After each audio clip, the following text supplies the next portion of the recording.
Oke, sudah.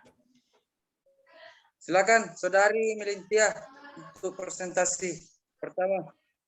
Tabe Fatin PPT-nya.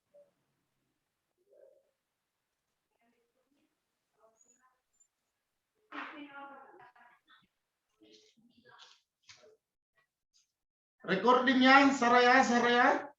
Iya, Pak. Oke, baiklah. Terima kasih untuk kesempatan yang diberikan kepada saya untuk mempresentasikan hasil dari seminar sejarah saya, penelitian seminar sejarah saya. Pertama-tama yang saya hormati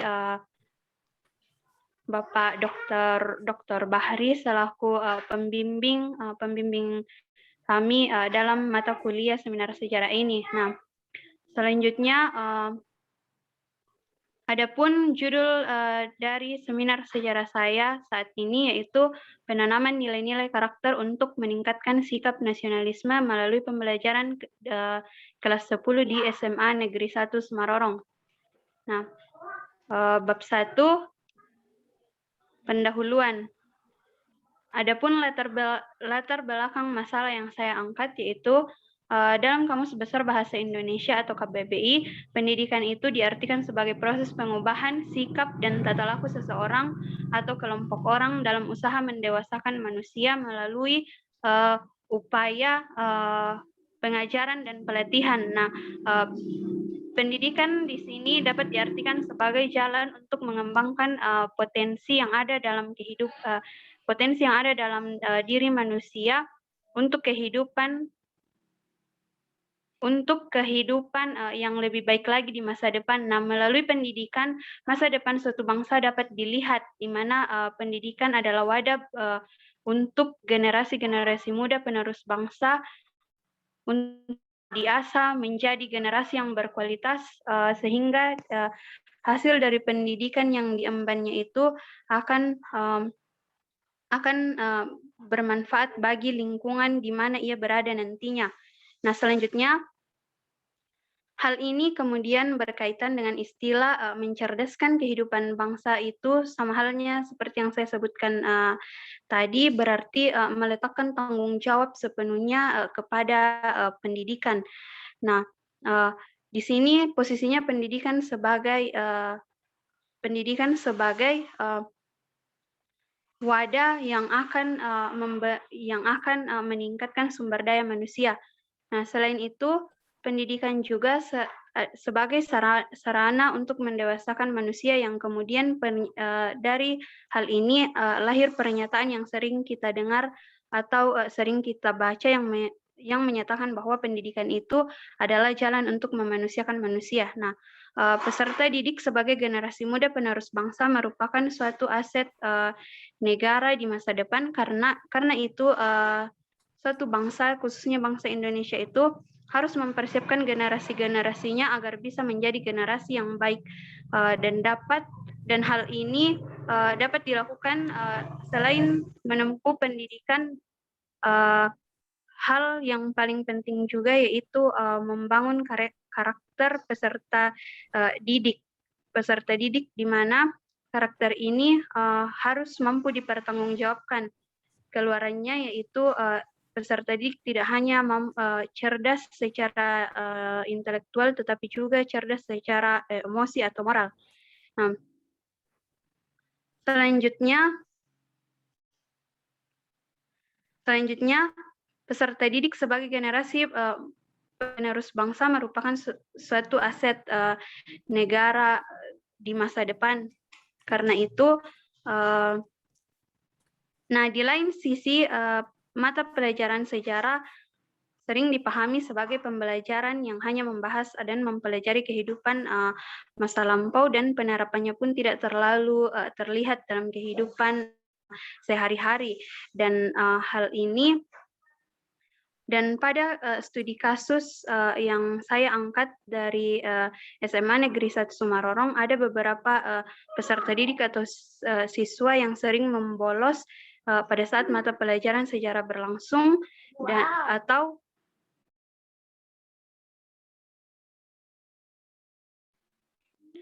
atau tidak mengerjakan tugas-tugasnya karena bagi mereka itu pelajaran sejarah itu tidak terlalu penting. Nah, padahal jika dipahami lebih baik pembelajaran sejarah itu adalah pelajaran yang sangat penting khususnya bagi generasi muda bangsa Indonesia, di mana mata pelajaran sejarah ini tidak mesti mempelajari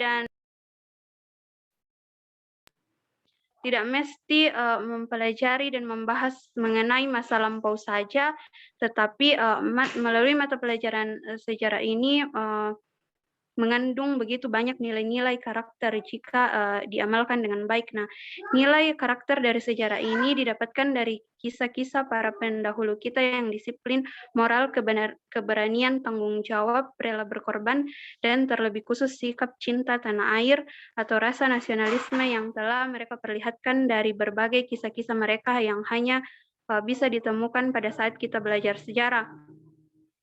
Nah, karena itu saya selaku peneliti tertarik untuk membahas masalah ini agar ke depannya kita bisa mengamalkan nilai-nilai dari para pendahulu kita melalui karakter bangsa tersebut akan tentunya bisa menempa sikap nasionalisme bagi setiap generasi muda terus bangsa. Dan lewat pembelajaran sejarah sikap nasionalisme ini dapat terus dipupuk dan dijadikan sebagai bekal untuk generasi emas masa depan bangsa yang tidak hanya cerdas secara intelektual tetapi juga cerdas secara emosional untuk membangun Indonesia yang lebih gemilang di masa depan.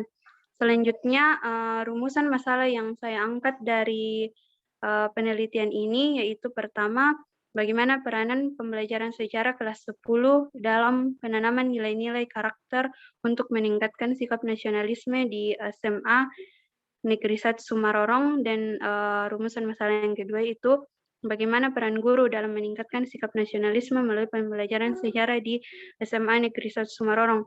Selanjutnya, adapun tujuan penelitian yaitu berdasarkan rumusan masalah yang telah saya paparkan sebelumnya, maka tujuan penelitian ini yaitu untuk mengetahui peranan pembelajaran sejarah kelas 10 dalam penanaman nilai-nilai karakter untuk meningkatkan sikap nasionalisme di SMA Negeri 1 Sumarorong, dan tujuan yang kedua yaitu untuk mengetahui peranan guru dalam meningkatkan sikap nasionalisme melalui pembelajaran sejarah di kelas 10 SMA Negeri 1 Sumarorong. Nah, selanjutnya ada manfaat penelitian. Nah, dari penelitian ini kita bisa mendapatkan manfaat yang pertama itu yaitu manfaat teoritis, di mana dengan adanya penelitian ini diharapkan dapat memberikan gambaran mengenai penanaman nilai-nilai karakter untuk meningkatkan rasa nasionalisme melalui pembelajaran sejarah kelas 10 di SMA Negeri 1 Sumarorong, serta melalui penelitian ini kiranya dapat dijadikan sebagai media tambahan referensi untuk penelitian selanjutnya. Nah, manfaat yang kedua itu ada manfaat praktis. Nah, manfaat praktis ini pertama bagi sekolah. Manfaatnya dengan adanya penelitian ini kiranya dapat memberi sumbangan pemikiran sebagai alternatif untuk mengetahui penanaman nilai-nilai karakter untuk meningkatkan sikap nasionalisme melalui pembelajaran sejarah kelas 10 SMA Negeri 1 Sumarorong. Dan melalui penelitian ini dapat dijadikan sebagai acuan untuk menindaki perilaku peserta didik, serta melalui penelitian ini pihak sekolah diharapkan akan lebih menyeimbangkan antara pengetahuan kognitif dan pengetahuan emosional atau moral yang tentunya akan melahirkan peserta didik yang memiliki nilai-nilai karakter yang dapat dipertanggungjawabkan di masa depan. Nah, selanjutnya manfaat praktis bagi guru. Nah, dengan penelitian ini kiranya dapat memberikan tambahan pengetahuan serta evaluasi bagi guru mengenai penanaman nilai-nilai karakter untuk meningkatkan sikap nasionalisme melalui pembelajaran sejarah. Dan manfaat selanjutnya yaitu bagi peserta didik. Nah, dengan penelitian ini kiranya peserta didik dapat memahami dari bahwa pembelajaran sejarah bukan hanya terpaku pada pelajaran mengenai masa lampau atau masa lalu, namun melalui pembelajaran sejarah peserta didik akan memiliki karakter-karakter yang mencerminkan sikap nasionalisme yang kelak akan menjadi pedoman sebagai penerus bangsa yang cerdas di masa depan. Nah, manfaat yang terakhir yaitu manfaat bagi peneliti, yaitu peneliti dapat membagikan pengalaman dan pengetahuan mengenai penanaman nilai-nilai karakter untuk meningkatkan sikap nasionalisme melalui pembelajaran sejarah kelas 10 di SMA Negeri 1 Sumarorong. Selanjutnya bab 2 yaitu tinjauan pustaka dan kerangka konsep. Adapun tinjauan pustaka saya yang pertama ada kajian teori. Nah, di kajian teori ini ada kata karakter.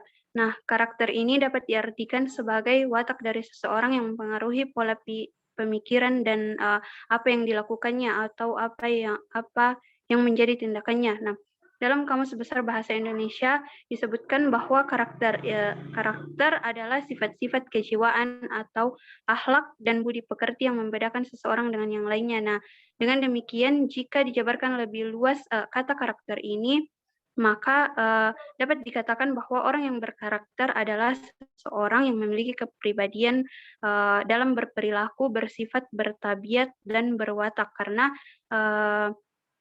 di mana karakter ini identik dengan akhlak. Nah, etika dan moral sehingga karakter merupakan nilai-nilai perilaku manusia yang universal dalam hubungan dengan Tuhan, hubungan dengan sesamanya, hubungan dengan diri sendiri, dan hubungan dengan lingkungan di mana ia berada. Nah, selanjutnya ada nilai-nilai karakter. Nah, berdasarkan gerakan penguatan karakter atau PPK yang dirancang oleh Kementerian Pendidikan dan Kebudayaan pada tahun 2017, ada 5 nilai utama karakter yang saling berkaitan untuk membangun jejaring nilai yang perlu dikembangkan sebagai prioritas, yaitu nilai karakter yang bersifat religius, yang mencerminkan keberimanan terhadap Tuhan Yang Maha Esa, yang diwujudkan dalam perilaku dalam melaksanakan ajaran agama atau kepercayaan yang ia anut. Selanjutnya ada nilai karakter nasionalis yang merupakan cara berpikir, bersikap, dan berbuat yang menunjukkan kesetiaan, kepedulian, dan penghargaan yang tinggi terhadap bangsa, lingkungan, sosial, budaya, ekonomi, dan politik bangsa, dan menempatkan kepentingan bangsa dan negaranya di atas kepentingan kelompoknya. Selanjutnya ada nilai karakter mandiri, merupakan sikap dan perilaku tindak bergantung pada orang lain dan mempergunakan segala tenaganya, pemikiran, waktu, dan untuk merealisasikan masa depan, mimpi, dan cita-citanya. Selanjutnya ada yang keempat, ada nilai karakter gotong royong yang mencerminkan tindakan menghargai dan semangat kerjasama kepada orang-orang yang membutuhkan atau kepada lingkungan di mana ia berada. Selanjutnya ada nilai karakter integritas yang merupakan nilai yang mendasar perilaku yang didasarkan pada upaya menjadikan dirinya sebagai orang yang selalu dapat dipercaya dalam perkataan, tindakan, dan perbuatannya. Nah, selanjutnya ada kata nasionalisme. Nah, nasionalisme ini sudah tidak merupakan kata yang sudah tidak asing bagi telinga kita, mulai dari tingkat sekolah dasar kita sudah mengenal kata ini, terlebih jika membahas tentang perjuangan kemerdekaan Indonesia. Izin memotong sedikit, Saudari Melintia, mungkin bisa dipercepat sedikit dan mengambil poin-poin pentingnya saja, karena supaya artinya poin-poin yang biasa didengar mungkin bisa dilangkai langsung mengambil intisari dari pembahasannya ya. Silakan. Siap. Untuk mengefisienkan waktu. Selanjutnya ada sikap nasionalisme dan dan yang terakhir yaitu sikap nasionalisme dalam pembelajaran sejarah. Nah, selanjutnya dari penelitian ini sudah ada penelitian sebelumnya yang relevan dengan judul penelitian yang saya angkat. Nah, tulisan-tulisan yang relevan tersebut ada jurnal yang ditulis oleh Yulianto dan Febri Hartono, judul Pendidikan Sejarah sebagai Penguat Pendidikan Karakter. Nah, di sini dijelaskan bahwa pendidikan tidak hanya diartikan sebagai transfer ilmu pengetahuan, melainkan transfer nilai dan pendidikan karakter yang sejalan dengan pembahasan pada latar belakang saya. Nah, selanjutnya tulisan yang kedua itu dari tulisan Dwi Ayu Putri Novianti dari Universitas Semarang dengan judul Implementasi Penanaman Nilai-Nilai Karakter dalam Pembelajaran kelas 10 di SMA Negeri 1 Pemalang. Dan tulisan relevan yang ketiga yaitu tulisan dari Rahmat Hardoyo yang mengangkat judul Perlunya Pendidikan Karakter dan Implementasinya dalam Pembelajaran Sejarah di SMP. Nah, tulisan yang keempat itu ada tulisan dari Gloria Pirena Abdi dengan judul Peranan Pembelajaran Sejarah untuk Meningkatkan Karakter Siswa di SD. Nah, selanjutnya adapun kerangka konsep dari penelitian yang saya jalankan yaitu generasi yang intelektual maupun emosional merupakan impian dari saya, terlebih terkhusus juga di Indonesia. Karena itu penanaman nilai-nilai karakter bagi generasi penerus bangsa sangat perlu untuk diperhatikan, khususnya untuk meningkatkan sikap nasionalisme bagi generasi penerus bangsa di tengah perkembangan zaman yang semakin maju ini. Namun hal ini justru menjadi tantangan bagi bangsa Indonesia, mengingat banyak generasi muda yang cenderung memperlihatkan sikap nasionalismenya yang justru tergerus zaman.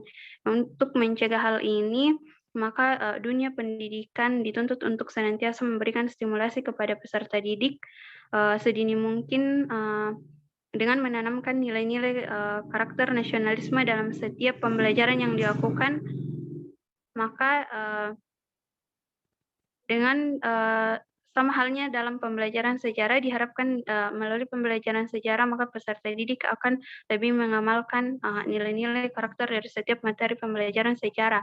Dan adapun kerangka berpikir atau kerangka konsep dalam penelitian ini bertujuan sebagai arahan untuk melaksanakan penelitian. Selanjutnya nilai-nilai karakter secara bertahap terus disosialisasikan khususnya di tempat saya meneliti yaitu SMA Negeri 1 Semarang, dan berikut adalah kerangka berpikir mengenai pendidikan karakter dari penelitian saya, yaitu ada Silakan yang slide dipindahkan. Sepertinya masih di slide sebelumnya. Ya. Nah, ini adalah kerangka konsep dari penelitian saya. Selanjutnya ada pendekatan dan selanjutnya kita masuk ke bab 3 yaitu metode penelitian. Nah, pertama ada pendekatan dan jenis penelitian. Nah, penelitian saya saat ini adalah penelitian yang jenis penelitian kualitatif, di mana penelitian ini tidak menggunakan statistik tetapi melalui pengumpulan data, analisis, lalu kemudian diinterpretasikan. Nah, penelitian kualitatif sendiri merupakan jenis penelitian yang bersifat deskriptif. Nah, penelitian ini lebih terfokus pada penelitian di mana mengumpulkan data dan fakta, lalu kemudian dihimpun berbentuk kata daripada angka. Nah, penelitian kualitatif ini berisi kutipan-kutipan data atau fakta yang diungkap di lapangan untuk memberikan dukungan terhadap apa yang disajikan dalam laporan penelitian ini. Selanjutnya, lokasi penelitian. Penelitian ini saya lakukan di Kabupaten Mamasa, Provinsi Sulawesi Barat, yang kemudian lokasi spesifiknya difokuskan pada SMA Negeri 1 Semarang. Selanjutnya, deskripsi dan fokus penelitian. Fokus penelitian ini berpacu pada pembatasan mengenai objek penelitian yang diangkat agar peneliti tidak terjebak pada kebanyakan data yang akan diperoleh di lapangan. Nah, fokus penelitian ini lebih diarahkan pada tingkat kebaruan informasi yang akan diperoleh dari lapangan, di mana hal ini dilakukan untuk membatasi penelitian untuk memilih data mana yang lebih relevan dengan judul atau topik penelitian. Nah, selanjutnya ada tahap-tahap penelitian.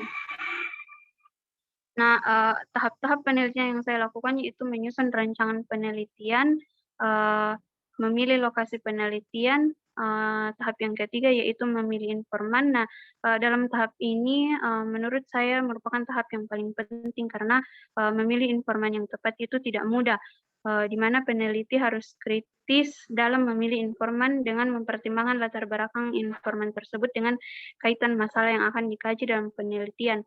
Nah, selanjutnya yaitu metode selanjutnya itu menyiapkan segala perlengkapan penelitian, dan yang terakhir yaitu berperan aktif dalam penelitian. Nah, selanjutnya jenis dan sumber data. Nah, dalam penelitian ini ada dua jenis dan sumber data, yaitu pertama ada data primer yang merupakan data utama yang diperoleh langsung dari lapangan melalui wawancara dengan siswa.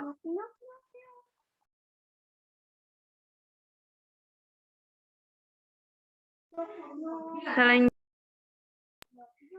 ada data sekunder, di mana data ini merupakan data pendukung yang diperoleh dari penelitian sebelumnya.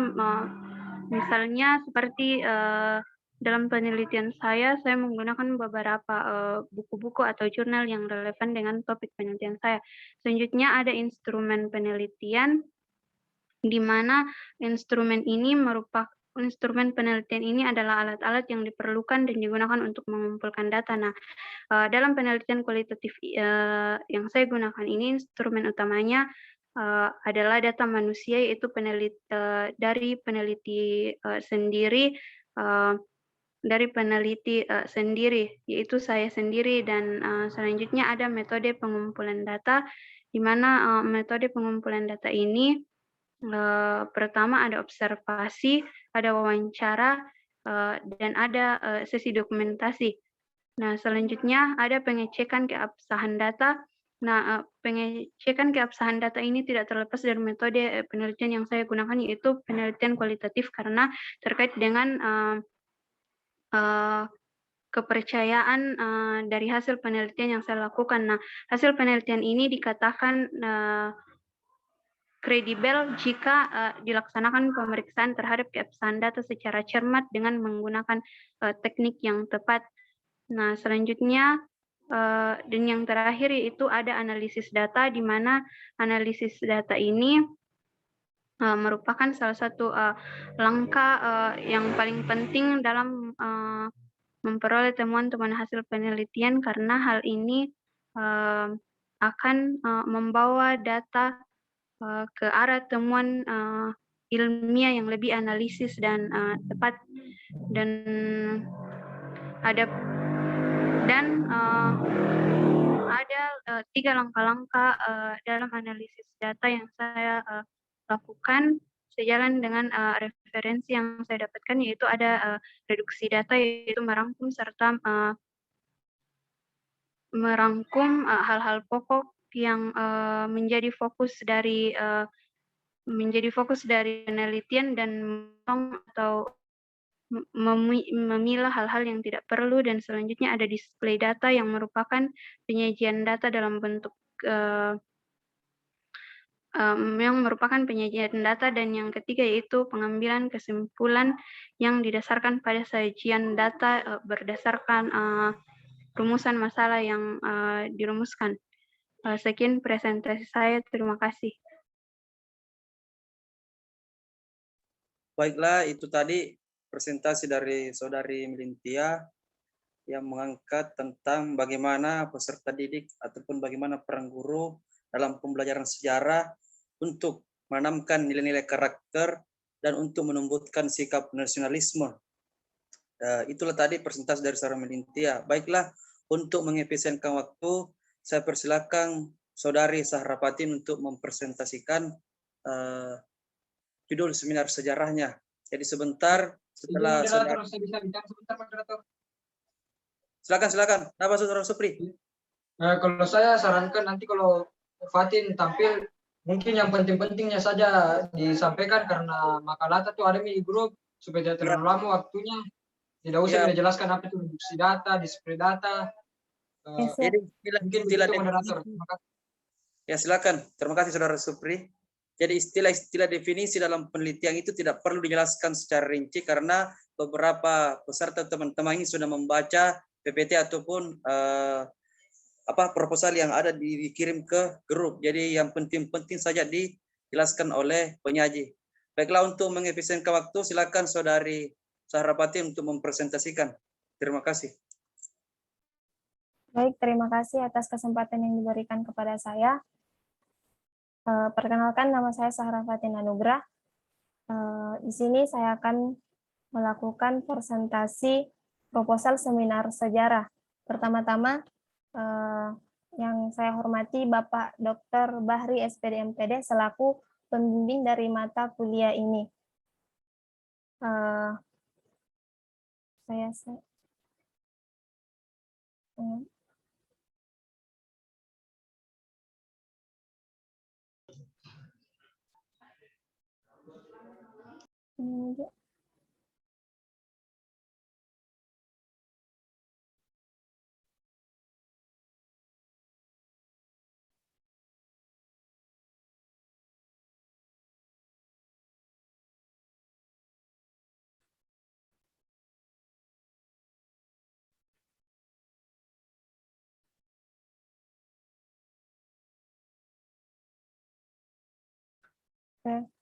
Baik, saya mulai. Jadi, adapun tema atau judul yang saya angkat di seminar sejarah ini yaitu dari petani kakao ke petani sawit, studi sejarah transformasi mata pencarian masyarakat Bulu-Bonggu Pasangkayu tahun 2005 sampai tahun 2015. Di bab pertama pendahuluan terdiri dari latar belakang. Nah, Indonesia merupakan negara besar yang memiliki potensi alam dan sumber daya manusia yang melimpah dan beragam. Masyarakat umum telah mengetahui bahwa negara Republik Indonesia merupakan salah satu negara agraris yang sebagian besar penduduknya memiliki mata pencarian pada sektor pertanian. Nah, sektor pertanian merupakan sektor yang dianggap pertumbuhannya paling konsisten jika dilihat dari hasil produksi, luas areal lahan dan produktivitasnya. Salah satu komoditi unggulan sektor pertanian yaitu adalah kakao. Nah, berdasarkan data hasil produksi kakao di Indonesia, tingkat permintaan kakao dalam negeri masih terbilang sedikit dibandingkan dengan total produksi kakao. Permintaan kakao dapat dilihat berdasarkan tingkat konsumsi dan kebutuhan masyarakat di suatu negara. Budidaya kakao yang tradisional masih dimiliki oleh banyak perkebunan rakyat di Indonesia. Umumnya, budidaya kakao yang hanya mengandalkan tenaga kerja dalam keluarga dan pengelolaan tanaman kakao. Hal tersebut juga diiringi minimnya inovasi dan teknologi pada budidaya kakao sehingga banyak sekali pohon kakao yang dibudidayakan kurang perawatan dengan baik. Sehingga jumlah petani kakao perkebunan mengalami peningkatan, akan tetapi tersebut tidak diiringi dengan peningkatan produksi dan produktivitas kakao. Nah, terdapat beberapa hambatan dalam pengembangan budidaya kakao, terutama dalam masalah hama dan penyakit yang disertai sumber daya manusia yang kurang baik. Di mana petani kakao hanya bermodalkan pengetahuan bercocok tanam kakao yang turun-temurun dari orang tuanya atau orang sebelumnya. Nah, potensi pengembangan kakao sebenarnya ini sangat menjanjikan apabila sejak pengelolaan baik di awal tanam, budidaya, kemudian pasca panen, sehingga proses distribusi dan pemasaran dikelola dengan baik, sehingga dalam hal ini juga bisa kita lihat tidak sedikit masyarakat yang berpetani, yang berprofesi sebagai petani kakao di Kabupaten Pasangkayu, khususnya di Desa Bulu-Bonggu ini yang mengembangkan budidaya tanaman kakao yang hanya bermodalkan pengetahuan dengan bercocok tanam yang dilakukan secara turun-temurun dari orang tuanya dan berdasarkan pengalaman mereka yang melakukan sendiri. Kemudian hal ini menyebabkan ketidakstabilan hasil dari pendapatan masyarakat dengan proses perawatan tanamannya, sehingga hal ini berpengaruh pada kehidupan sosial maupun ekonomi masyarakat. Nah, di Desa Bulubonggu, Kabupaten Pasangkayu diketahui bahwa masyarakatnya awal masyarakatnya itu hidup dengan mata pencarian petani kakao, dengan mereka meyakini bahwa tanaman kakao merupakan tanaman yang menjanjikan hasil yang baik pada masa itu. Akan tetapi seiring dengan berjalannya waktu, masyarakat kemudian mulai mengenal tanaman kelapa sawit dan tertarik dengan harga yang ditawarkan dan cara kerja perawatan pertanian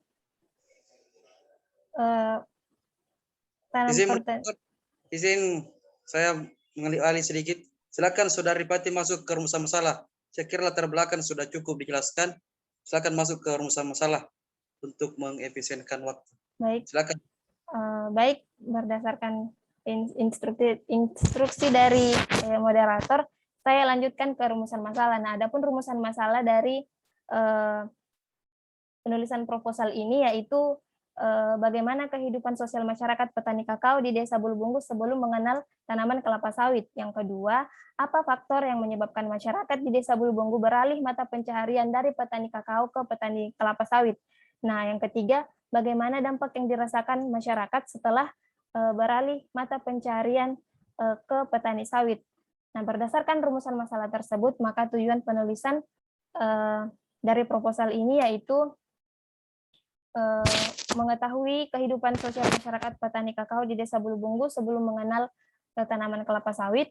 Yang kedua, mengetahui faktor-faktor penyebab masyarakat di Desa Bulubonggu beralih mata pencarian dari petani kakao ke petani sawit. Dan yang ketiga, untuk mengetahui bagaimana dampak yang dirasakan masyarakat setelah beralih atau berpindah mata pencaharian dari petani kakao ke petani sawit. Kemudian manfaat penulisan. Yang pertama adalah manfaat teoritis. Nah, manfaat teoritis di sini, dengan adanya penulisan ini diharapkan mampu memberikan gambaran mengenai kehidupan sosial masyarakat di Desa Bulubonggu, Kecamatan Dapurang, Kabupaten Pasangkayu. Yang kedua adalah manfaat praktis. Nah, bagi pemerintah, melalui penelitian ini, pemerintah daerah diharapkan dapat mengetahui bagaimana pengaruh mata pencarian pertanian terhadap peningkatan kondisi sosial masyarakat di Desa Bulubonggu, Kabupaten Pasangkayu. Nah, bagi masyarakat umum, ini menjadi sumber informasi bagi masyarakat tentang bagaimana perubahan mata pencarian masyarakat dari petani kakao ke petani kelapa sawit terhadap peningkatan kehidupan sosialnya. Nah, bagi penulis, dengan adanya penulisan ini, penulis mampu memahami tentang bagaimana perubahan kehidupan sosial masyarakat di Desa Bulubonggu, Kabupaten Pasangkayu mengenai perubahan mata pencarian masyarakat dari petani kakao ke petani kelapa sawit. Nah, selanjutnya, bab 2, yaitu tinjauan pustaka dan kerangka konsep. Nah, adapun tinjauan pustakanya, yang pertama adalah kajian teori. Yang pertama, pengertian masyarakat. Yang kedua adalah pengertian petani. Yang kedua adalah pengertian petani, yang ketiga petani kakao, yang keempat petani kelapa sawit, dan yang selanjutnya adalah mata pencarian. Nah, adapun kerangka konsep dari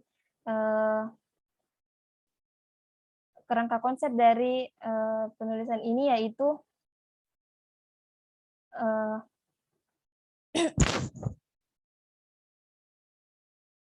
bisa dilihat bagaimana mata pencarian masyarakat awalnya dari petani kakao, kemudian beralih ke petani sawit dan berpengaruh pada pendapatan masyarakat atau ekonomi masyarakat, sehingga berdampak pada kehidupan sosial masyarakat.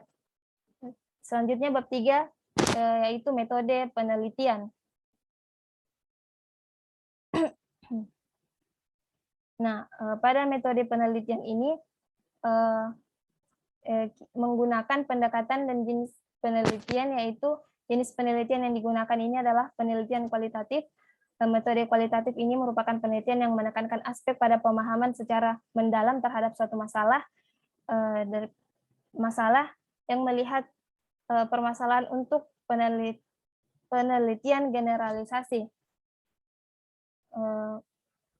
Yang kedua adalah lokasi penelitian. Nah, lokasi penelitian ini dilakukan di Desa Bulubunggu, Kecamatan Dapurang, Kabupaten Pasangkayu.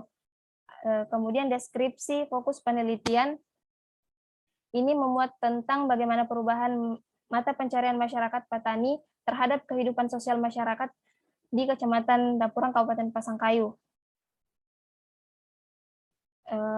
Selanjutnya yaitu jenis dan sumber penelitian dan sumber data. Adapun jenis dan sumber data yang dilakukan yaitu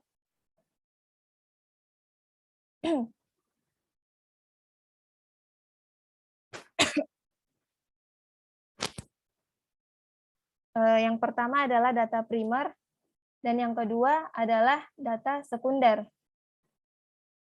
Kemudian tahap-tahap penelitian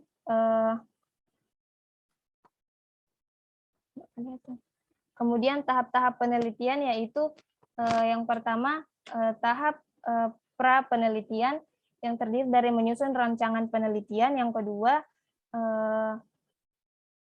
memilih lokasi penelitian, yang ketiga mengurus perizinan, yang keempat menjajaki lokasi penelitian, yang kelima memilih dan memanfaatkan informan, yang selanjutnya menyiapkan perlengkapan penelitian, yang kemudian selanjutnya lagi persoalan etika penelitian. Nah, yang kedua itu adalah tahap pekerjaan lapangan. Yang pertama memilih latar penelitian dan persiapan diri, yang kedua memasuki lapangan, yang ketiga berperan aktif dalam proses penelitian. Nah, yang selanjutnya adalah instrumen penelitian. Kemudian juga prosedur pengumpulan data dan juga menggunakan pengecekan keabsahan data, dan kemudian yang terakhir adalah analisis data. Nah, mungkin sekian dari pemaparan presentasi saya. Kurang lebihnya mohon dimaafkan, saya kembalikan ke moderator. Baik, terima kasih dua penyaji tadi yang telah mempresentasikan proposal seminar sejarahnya yaitu Saudari Sahra Fatin dan Saudari Melintia. Baik, kita melangkah ke selanjutnya yaitu sesi tanya jawab.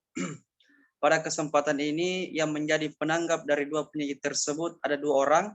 Yang pertama untuk penanggap presentasi Saudari Melintia yaitu Saudari Nurul Hausia, dan Saudari Sahra Fatin yang menjadi penanggapnya itu adalah Saudara Supri. Baik, untuk pertama saya persilakan untuk Saudara Supri untuk memberikan tanggapan atau pertanyaan kepada penyaji kedua yaitu Saudari Sahra Fatin. Dengan ini Saudara Supri saya persilakan.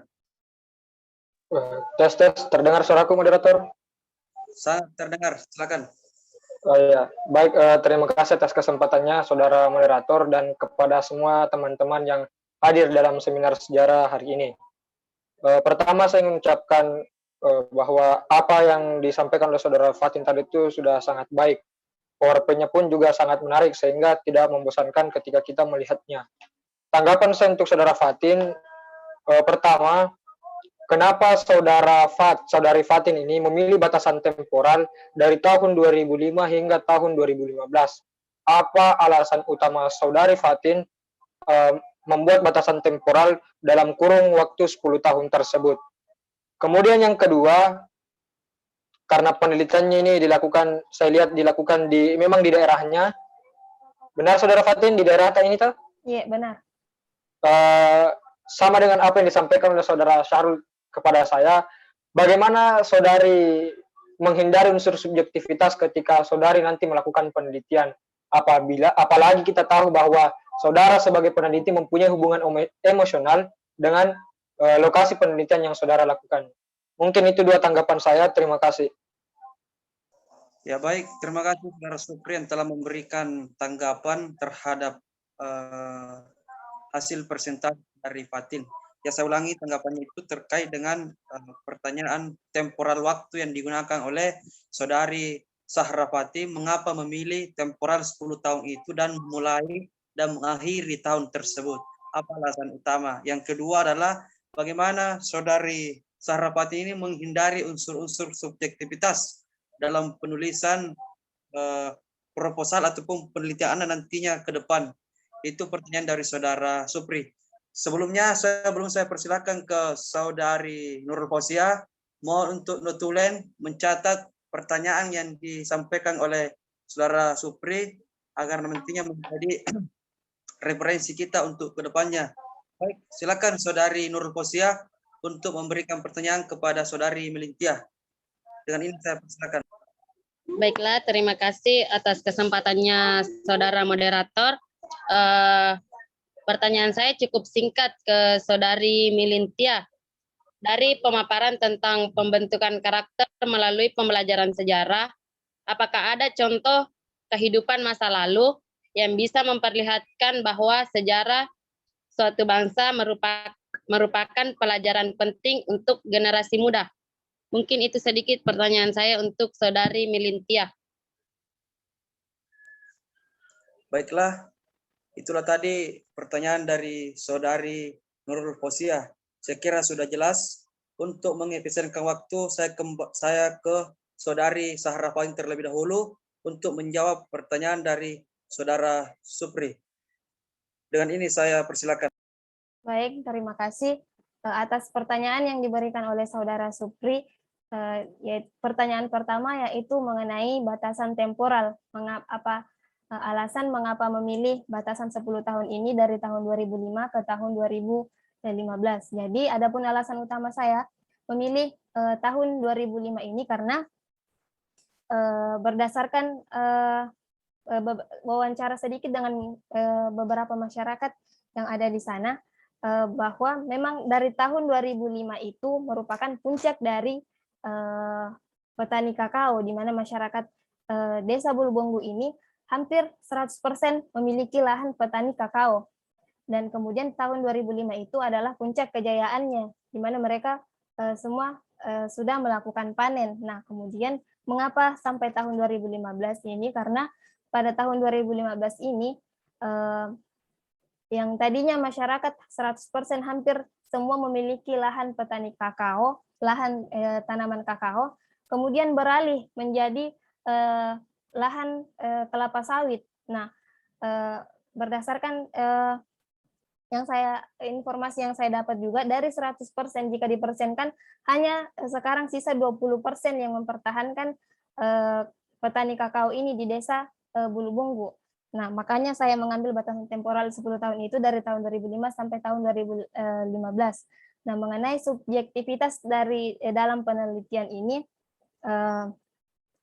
saya kira kalau masalah itu justru saya mengangkat judul ini karena saya ingin tahu lebih dalam ke masyarakat yang dulunya berjaya dengan tanaman kakaonya yang kemudian sekarang beralih menjadi tanaman kelapa sawit, karena berdasarkan yang tadi saya katakan 20% dari tanaman kakao ini orang tua dari saya sendiri yang merupakan orang yang bertahan dengan petani kakao ini. Justru saya penasaran bilang bagaimana mengapa mereka melakukan pergantian di lahan tanaman dari tanaman kakao ke tanaman kelapa sawit. Nah, bagaimana dampak terhadap kehidupan sosialnya, pendapatannya, apakah meningkat dari awal waktu bercocok tanam sebagai petani kakao dan sekarang bercocok tanam sebagai petani kelapa sawit. Terima kasih. Ya, itulah tadi penjelasan dari Saudari Fatin terkait dengan dua pertanyaan yang diajukan oleh Saudara Supri. Sebelum saya kembalikan ke penanggap, itulah tadi sedikit gambaran bahwa memang penelitian Saudari Fatin ini ingin melihat bagaimana misalnya petani kakao ini ingin bertransformasi ke kelapa sawit. Apa alasan-alasan tersebut sehingga peneliti ini ingin mengkaji lebih lanjut bagaimana ataupun apa alasan mereka beralih bertransformasi ke kelapa sawit tersebut. Nah, saya beri satu kesempatan tanggapan lagi ketika masih ada yang ditanggapi oleh saudara penanggap terkait dengan jawaban yang telah disampaikan oleh saudari Fatin. Saya persilakan ke Saudara Supri. Terima kasih. Bentar, Di. Terima kasih saudara moderator dan saudari Fatin. Jadi saya sudah paham dengan apa yang disampaikan oleh saudari Fatin bahwa di tahun 2015 itu adalah awal mula proses peralihan yang besar-besaran dari pertanian kakao ke pertanian kelapa sawit. Dan saya pun menyadari hal itu karena dari beberapa informasi yang saya peroleh baik dari keluarga saya dan teman-teman saya bahwa di Pasangkayu itu memang di Pasangkayu dan beberapa daerah lain di wilayah Mamuju itu memang sekarang mayoritas kelapa sawit. Saya berharap penelitian saudari Fatin nanti kelak dapat mengungkap apa sih alasan sebenarnya, apakah memang ada dorongan dari perusahaan-perusahaan besar seperti yang terjadi di daerah-daerah lain yang ada di Indonesia, atau memang murni dorongan dari petani itu sendiri yang tidak mau ketinggalan zaman. Mungkin itu tanggapan terakhir saya. Semoga penelitian saudari Fatin ini nanti bermanfaat untuk daerah kita tercinta, Provinsi Sulawesi Barat. Terima kasih. Amin. Terima kasih Saudara Supri. Terima kasih Saudara Supri yang telah memberikan tanggapan balik terkait dengan judul penelitian yang akan nanti dilakukan oleh saudari Fatin terkait dengan sebenarnya inilah kajian sosial ekonomi. Maka nanti saudari Fatin hati-hati dalam melakukan penelitian ini karena kita di sejarah kan terikat dengan unsur-unsur periodisasi hal-hal yang berbau kronologis. Maka saudari Fatin nantinya agar senantiasa bisa menulis kajian ini atau mensejarahkan tulisan ini. Saya kira itu dari saudari Fatin. Kita beralih ke pertanyaan selanjutnya dari saudari Nurul Fauziah terkait dengan. Tapi Notulen bisa diulangi pertanyaannya dulu dari saudari Nurul Fauziah. Pertanyaannya tadi, adakah contoh kehidupan di masa lalu yang bisa memperlihatkan bahwa sejarah suatu bangsa merupakan pelajaran penting untuk generasi muda? Oh iya, bagaimana saudari Melintia? Saya persilakan untuk menjawab pertanyaan dari saudari Nurul Fauziah. Silakan. Terima kasih pertanyaannya tadi tentang pembelajaran kehidupan di masa lalu. Nah, saya kira banyak contoh-contoh kehidupan para pendahulu kita yang bisa kita jadikan sebagai contoh dan itu kita ketahui bersama bahwa bangsa Indonesia itu sudah melewati sejarah yang panjang dengan perjalanan panjang pula mulai dari masa-masa kerajaan hingga masa-masa penjajahan oleh bangsa-bangsa Eropa. Nah, di sini contoh sederhana yang bisa saya jawab untuk pertanyaan saudara Fauziah mengenai yaitu tentang kehidupan zaman-zaman kerajaan dulu. Kita tahu bahwa banyak kerajaan-kerajaan di Indonesia itu memiliki masa-masa puncak kejayaan atau masa-masa dari situ kita bisa belajar dari sejarah kebesaran atau kejayaan kerajaan-kerajaan di Indonesia pada zaman dahulu. Kita bisa menjadikannya pelajaran sebagai generasi muda, sebagai inspirasi kemajuan bangsa melalui kerja keras, untuk bekerja keras dan terus belajar untuk masa depan di masa depan, sehingga masa-masa puncak kejayaan kerajaan-kerajaan terlebih terdahulu bisa kita rasakan di masa depan bangsa Indonesia. Terima kasih. Baik, itulah tadi jawaban yang disampaikan oleh saudari Melintia terkait pertanyaan yang telah disampaikan oleh saudari Nurul Fauziah. Saya beri satu kali tanggapan kepada penanya atau penanggap terkait dengan jawaban yang telah disampaikan oleh saudari penyaji. Silakan saudari Nurul Fauziah. Baik, apakah suara saya kedengaran? Ya, sangat terdengar jelas. Saya pikir jawaban dari Saudari Milintia sudah cukup jelas. Terima kasih, saya sudah tidak ada tanggapan lagi. Baik. Itulah Saya tadi. kembalikan ke moderator. Ya, terima kasih ya dan telah memberikan tanggapan balik. Saya kira jawabannya sudah sangat jelas. Baik, sebelum saya menyimpulkan hasil diskusi seminar sejarah kita pada hari ini, saya kembalikan kepada teman-teman. Masih ada yang ingin memberikan komentar, tanggapan atau hal-hal lainnya? Jika sudah tidak ada, maka saya akan menyimpulkan presentasi hasil seminar sejarah kita pada hari ini. Baik, saya kira sudah tidak lagi. Sebelum saya menyerahkan ke dosen pembimbing kita, Bapak Dr. Bahri SPD MPD, saya ingin menyimpulkan terkait dengan hasil sajian presentasi seminar sejarah yang dilakukan oleh Saudari Milintia dan Sahra Fatin Anugrah.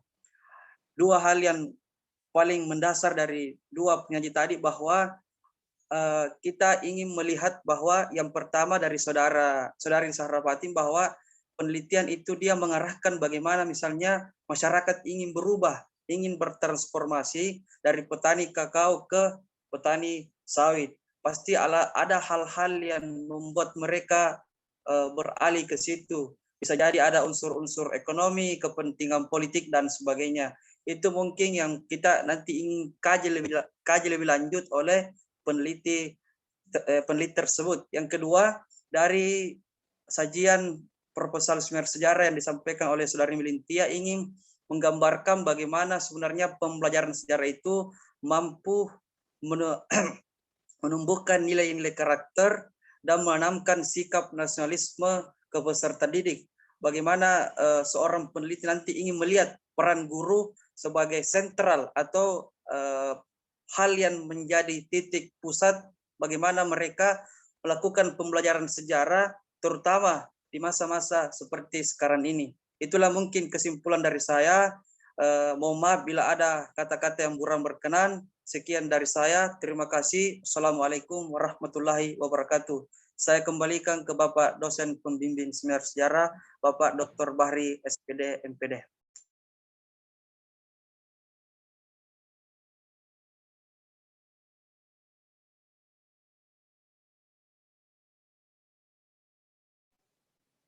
Sampai Pak, sudah selesai presentasinya Pak.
Jangan lupa juga yang merekor agar menyimpan ya hasil rekodnya pada hari ini.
Halo, teman-teman, kalau minta tolong di kalau dicari kan nanti sama Bapak, izin sholat dulu nah.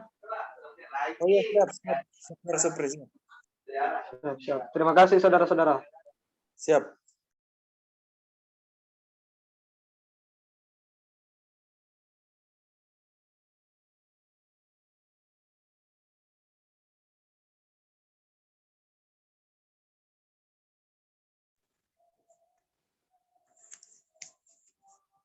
Minta tolong perempuan yang masih stay di grup ini. Saya izin juga ya, tapi saya tidak keluar di room. Hanya di Siap. dalam saya. Siap-siap. Iya. Iya, saya juga hendak keluar jadi room, pergi saja sholat. Siap. Oke, siap.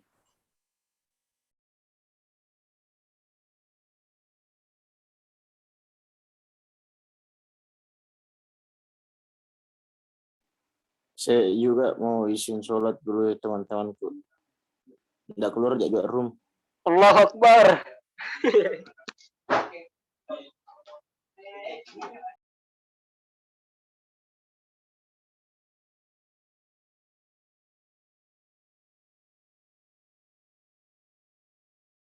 Takbir.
Sudami, ada semua kerja Sudami? Halo. Ya, Pak. Ya, sudah diperbaiki sesuai dengan masukan dari teman-temannya. Kemudian judul ta ajukan ke pembimbing satu ta. Sudah diajukan ke pembimbing satu, bawa ke prodi, prodi meng-ACC. Kemudian buat proposal. Ini kan baru makalah yang Anda buat sekarang. Tapi kalau sudah ada dalam bentuk proposal itu jauh lebih bagus. Kalau masih dalam bentuk makalah, format ulang ke bentuk proposal dengan panduan yang baru ya. Ya Pak. Baik, Pak. Oke, sudah. Jadi hari jadwal sebenarnya Pak, hari apa lagi Pak? Hari Rabu. Recordingnya kirim ke email prodi ya. Selanjutnya bisa maju hari Rabu kalau ada siap. Oh iya Pak. Iya Pak. Oke. Terima kasih Pak. Yuk.